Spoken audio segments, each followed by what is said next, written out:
Hello and welcome. Thank you for joining us. We're broadcasting from the Thomas K. McKeon Center for Creativity, and I'm your host, Corey D. Taylor. My guest today is none other than Brian Nhira. He was part of the cast members of the 10th season of The Voice. If you want to know what it's like to be an artist and to go after your dreams, well, you've come to the right place. So stay tuned because this is Up Close with Corey Taylor.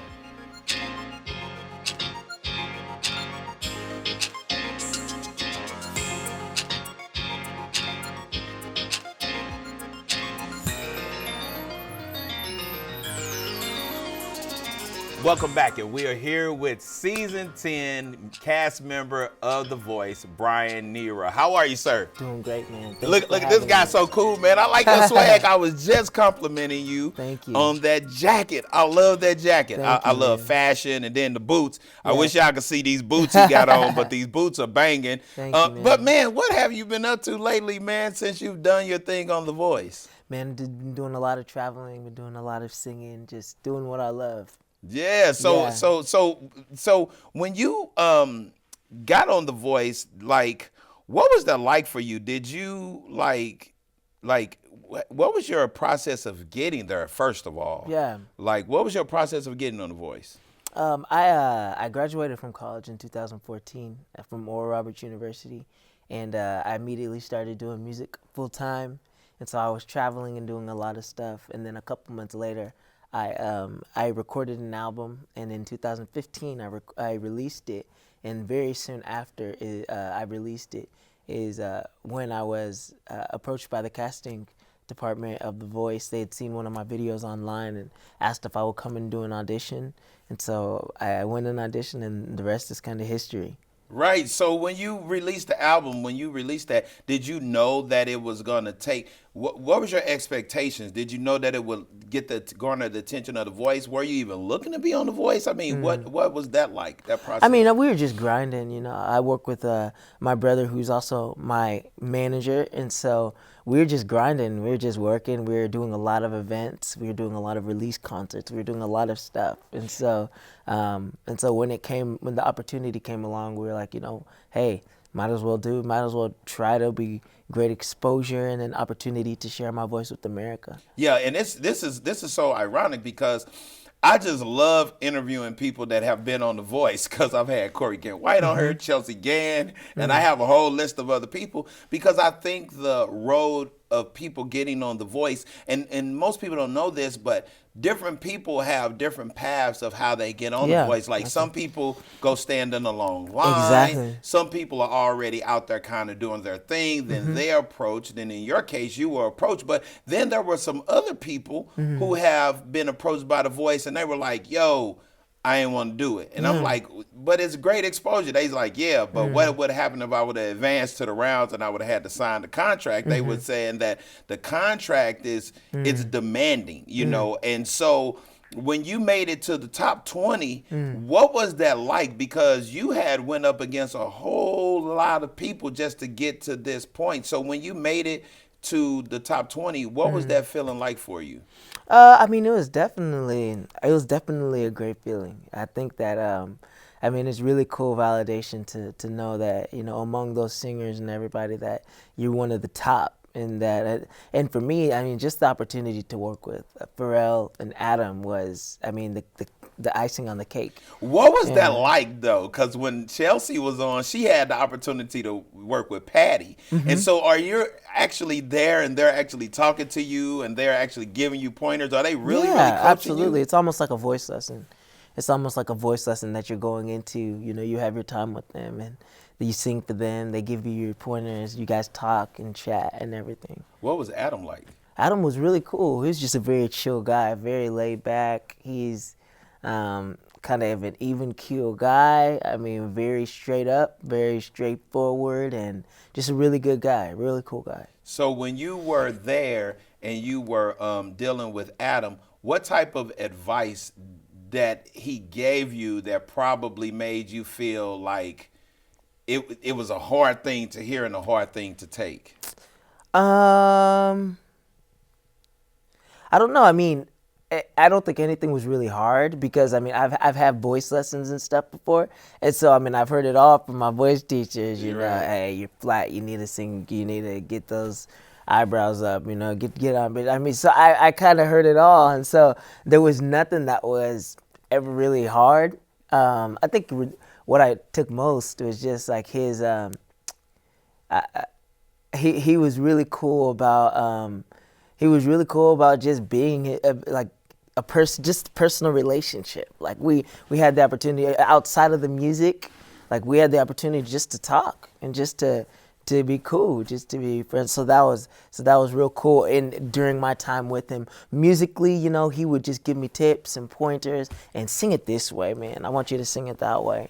But I don't know if there's everything, and I can't remember anything that was like, oh man, I suck. So when you were dealing with Pharrell, what was that like? Pharrell was awesome. So I was with when I was with dealt with Pharrell, I was with P Diddy as well, and so it was really cool. It was so cool seeing them work together because I mean, like P Diddy is for like one of Pharrell's big brothers, and so it was really cool. Kind of, you know, Pharrell really kind of deferred to Diddy and during the process, and so Diddy is all about like feeling, and so it was really cool working with them and seeing, you know, the way that he feels music and the way, and he really just helped us, me and my battle partner, you know, helped us take the song that we did to a whole nother level of feeling.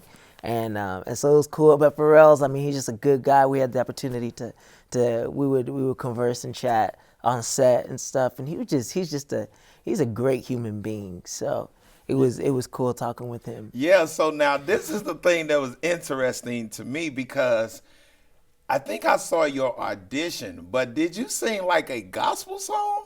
I mean, not your audition, but your first My performance. blind audition, yeah. Yeah. So I sang Happy. Oh, you sang Happy? Okay, okay. I sang but Happy. did you sing a gospel Yeah. song? So Pharrell asked me when the first time I sang was, and I told him it was when I was 4 years old, and I sang Jesus Loves Me. So he just asked me to sing Jesus Loves Me. Wow, and that was your song that he wanted you to sing in front of everybody. Yeah, just the impromptu performance. Wow, Yeah. wow. And I think I caught that part, but I didn't know. So the first one that you sing, because like I said, someone told me, they said, yo, like you got to watch The Voice this season. And I was like, I watch it every season. I was like, but I'm real, real busy. They's like, no, it's like a whole bunch of people from Oklahoma on The Voice. And I was like, get out of here. And then I find out Chelsea Gann is one. Then the other young lady from like somewhere in like Yeah, Scottsdale Kata. somewhere.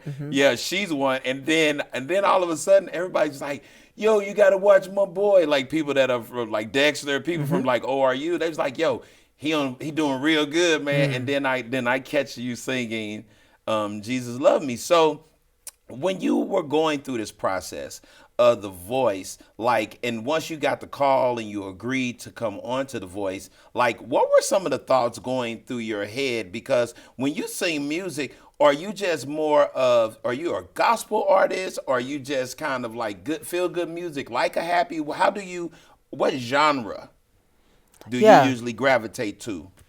I usually first and foremost, you know, music for me is it's all about you conveying truth to the world. Okay. And you conveying, and I think that you conveying like the different aspects of truth, you know, the truth in love, truth in dreams. I don't know, there's so many different aspects. So that's first and foremost like my goal. My goal as a singer is to be able to have my eyes open and to be able to see what's going on in the world and to be able to hopefully speak truth into these situations or relay what's going on in truth. And I'm a Christian, and so I see it from a Christian point of view. I don't specifically sing gospel music. Right. Yeah, I don't specifically I don't specifically consider myself like a Christian artist. Right. But my Christian faith, my faith is who I am, and so it informs that. Yeah. So my truth is Jesus. Right. My right. truth is Jesus, and so my truth is what it's in the Bible, and so And so that I write music, and I sing from that point of view, and so Wow, that's awesome because when I see people that come from, because Tony Evans, I love his him. Yeah, son came Anthony on, Evans. Anthony came on, and I said to myself, I have to see this. And that was seasons before you got on, I believe. And I was like, I'm wondering how he's going to shift and come into this space, and so that's always curious when I know somebody have this spiritual background, how they translate that. But you were Yeah. able to make that shift very well, and like you said, speak truth into the music. Now, I have a question that really I'm curious about. The last name Nhira, where does that Yeah. name come from? Yeah, my parents are from Zimbabwe, Africa.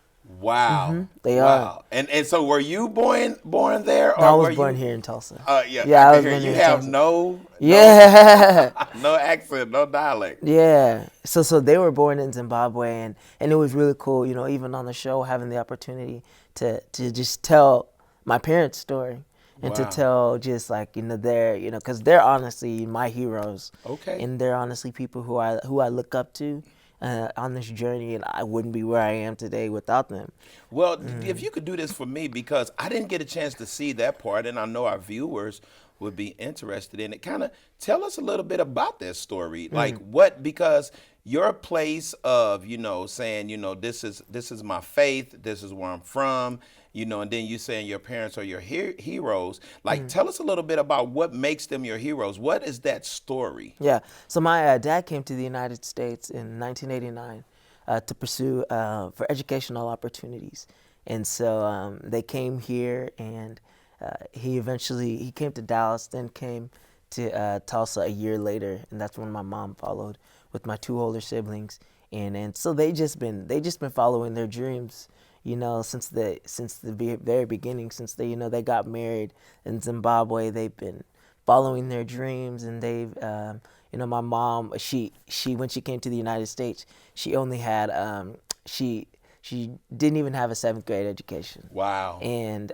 now she has multiple master's degrees, and my dad also has multiple degrees, and they've loved education, and they've always wanted to use education to help their people, and so that's why they're. Now, with them being your heroes, when they heard this opportunity about The Voice, what was their thoughts about this? And the reason why I'm asking this question, because I've interviewed other people that have left this Oklahoma space and went out to LA, and I had one guy, Thomas Blankenship. He was like, he was going out to LA to pursue acting right after graduating from high school, and I remember him saying his parents were like, yo, like, we don't know if this is going to be a good thing. So, and he comes from the same faith as you. And so what was your parents' response when you say, yo, I'm getting ready to go do this thing for The Voice? What were they Yeah, thinking? I don't really think like my parents really understood like what I was doing until like I actually got on a plane. Like The Voice flew me out to Los Angeles. I think that was when they're like, okay, something's happening right now. Something's happening. And then it really became real to them when The Voice flew my parents out for the Wow. blonde audition and everything. But my parents have always supported my dreams. They're the ones who started me in this, so they've always supported me, and they've always been there for me, and they always because they're dreamers too. They left everything in Zimbabwe to come here with very little, and so to them it's not far fetched for me to be chasing my dreams the way I am. Now, let me ask this question, because I love to just see where people go. But like, with all of the stuff you're doing and you've been doing music, what was one of the biggest challenges for you since you've been pursuing your dream in music? Um, I think I think everybody has this challenge, but I mean, obviously, at every point in our lives, we don't have all the resources that we need. I mean, I think that's kind of, it's kind of a given. But I think that's been the biggest thing. But I love it because it makes me more creative in the way that I get things done musically. And so and the cool thing about it is, I'm definitely not where I started. And so I think the biggest thing is not having all the resources that you want. But the opposite of the kind of like the solution to that is, being creative Yes. and using what you have in your hand, to get you to that next level. So you seem like a very positive guy, and like people that know you from Chelsea to Dexter and to many other people that I've met, because I mean it was like a frenzy when you were on The Voice, especially in this Oklahoma area. Like, what is it that make you, and I know it's your faith, but what is it that keeps driving you outside of your faith? Now I know that that is your focal thing, but what are some of those things that keep you going in this whole genre of music when it's not even that lucrative at times? What makes you keep driving? Like, you got an education, so why not quit and go do something else? You know what I I mean? mean, because this is like, honestly, it's like, I don't know what else I do. I genuinely have no plan B. I genuinely, I don't have another plan. I don't have another plan.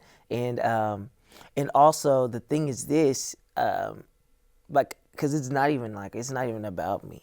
Like, this whole process isn't even about me. It's not about anything that I can garner. It's really about being able to being able to bring hope to people and being able to help people in their situations. I was never taught at the inception of me doing music. I was never taught to use it as a form of entertainment. I was taught to use it as a form of bringing hope, healing, and restoration to everyone, to everyone. And so that's how I view that. That's how I view it. And so that's my motivation.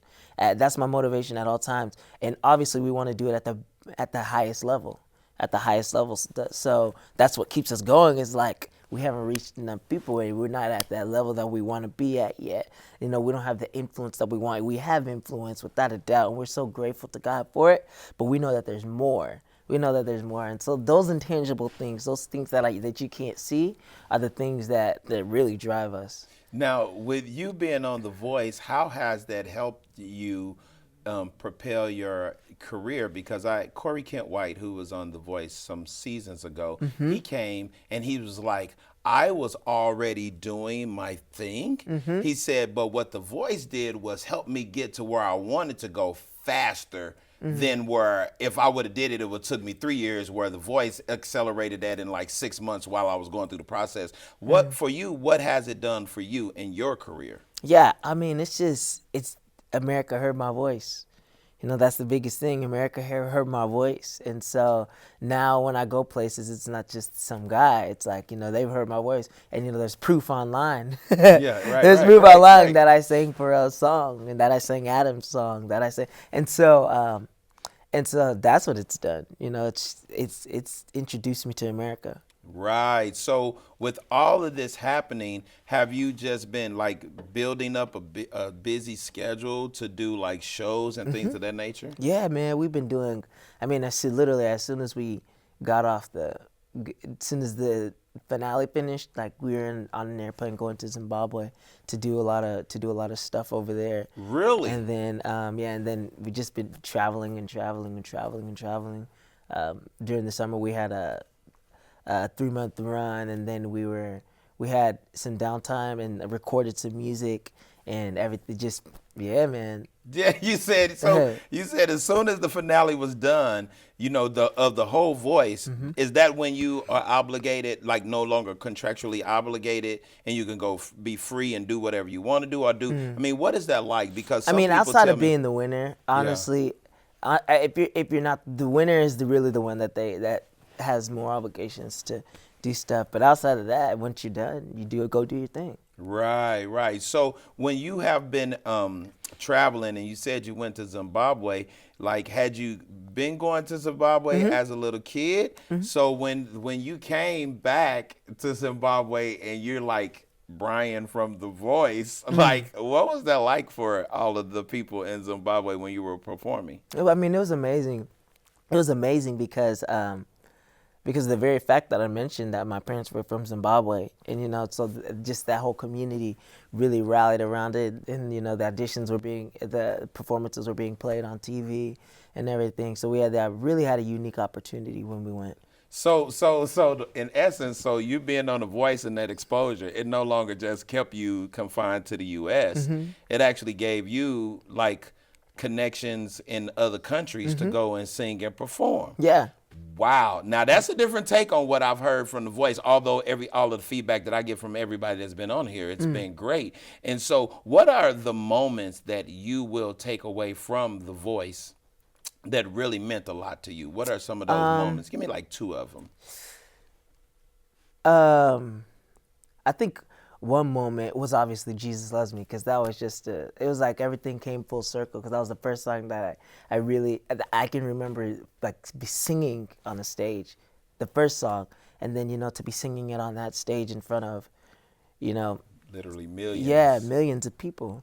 So that was one moment, and then another moment was during my battle, just kind of being it was, you'd have to watch it how everything went down, but almost being like it's like a sacrificial goat almost. Right. Because Pharrell always wants to keep as many of his team members as he can on there. Yeah. And so during the battle, after the battle and everything, all the other coaches were swaying in my favor, but he wanted both of me and the other girl to be able to stay, so he picked her, and so I was stolen by Adam. So we Right. both got to stay on the show, and so that was a really special moment, because me and Pharrell had the opportunity to connect, because he was like, man, I know that you can handle this. I know that you can handle this. I know that you'll go forward and be fine. And so that was really cool, having the opportunity just to connect with him on that level, and to see his heart for Right. for all of us, Yeah. him thinking about. So that was really cool. It was like, you don't really see that in a lot of people. I know that Adam's a very competitive guy, so he was like, whoever is best is gonna win. Right. And Right. so, but Pharrell is just, it showed me a lot in him. Even though it sucked that I didn't get to continue on his team. Right. It almost took our relationship to another level. Having the opportunity to connect on through that, and so that was cool too. It was just a cool moment. So when you finally got as far as you were going on the show, what was that feeling like when you knew that you would not continue? Yeah, I mean, honestly, it was, in the moment I was just like, oh well, I mean, the journey's over. The journey's over. But I knew going into it that at some point it was gonna end. Right. And you gotta work. And you gotta, as soon as you're done, you gotta continue working, and you gotta continue, because even though you've been given this amazing platform, it doesn't mean that everything's gonna be easy after. Right. You're still gonna have to work. You're still gonna have to grind. And so in that respect, I was prepared. I was prepared to. I have a great team in place, and so we were ready to capitalize on the opportunity that we had been given. Yeah. So you've been on The Voice. Now you're in Zimbabwe, and you're in front of millions and millions of people. And I know this might sound like a crazy question, but like, what's next? You know what I mean? Because like, very seldom do you hear about people that have gone on some type of TV show, i.e. The Voice or American Idol or whatever, and it's like once they reach that plateau, it's Yeah. like you never hear anything else about Yeah. them. So what's your next thing? Yeah. So we have some new music that we're gonna be releasing very soon. But yeah, man, this is the thing about this industry and this profession, is that you just take it a step at a time. You take it a step at a time, and you set your goals, and you have dreams that you dream about, and you just keep running towards those. And for me, it's like, I know that at every point in my life, I'm going to be in the right position. I'm going to be in the right place. I'm going to be going in the right direction, because I know that God has a plan for it all. And so I'm cool with that. I'm cool with whatever that looks like. And I know that, and for me, I know that The Voice isn't going to be the best thing that happens in my Right. musical career. And so we just keep moving forward, and we just keep going. Now, I want to say this because for those who are our viewers that did not get a chance to watch The Voice, who would you say you are as a person, and how does that translate into your music? I just want to be somebody who's full of hope, man, full of expectation, full of I believe that the best is always yet to come in our lives. I believe that no matter what situations and circumstances we're going through, like the best is always gonna be in front of us. And so that's who I am. Like that's who I am, and that's how I'll always speak. And so yeah, that's who I am. Well, this show is all about, as our viewers watch, it's all about encouraging and inspiring people, which you have definitely done today, to go on to the next level. So in your own words, what would you say it takes for a person to go to the next level of success, or in general, just have success, period? I mean, first of all, you got to believe in what you're doing. Like you have to believe, and to an extent, like I said earlier, like once you believe it, like don't make any other plans. Don't make any other plans. Put all your eggs in that basket and go for it. And what's the worst that can happen? Like you fail. Like I mean, like what's the worst that can happen? Honestly. And so I think that for one, you have to believe it. Two, you have to unashamedly and just with every single bit of energy you have, pursue that thing. And because that's it. Like, the people who we see that are great, that's what they did. Like they found that thing that they loved, and they didn't love anything else. Like that's all they did. That they put, and so that's how I am. Like with what I've been called to do, it's like I don't have any other plans. Like there's nothing else that I'm gonna like. I don't have a job lined up. I don't have any of that. Like, and the thing is this: when you do that, you start making sacrifices in order to facilitate the dream. Because I've had to make a lot of sacrifices. There's been a lot of things that I had to do in order to be able to do music full time. And so as I've done that, from the inception, from the beginning when I graduated college, it's like I continue to keep growing and keep growing and keep growing and keep growing. Well, Brian Nhira, man, thank you for your interview. Thank you for the time, Thank man. you for having Very me. inspirational. All right. I hope you've enjoyed our show today. I would like to thank my guest, Brian Nhira, for joining us. Think about this. Change is inevitable, but your attitude towards that change, it is always optional. Until next time, keep looking forward.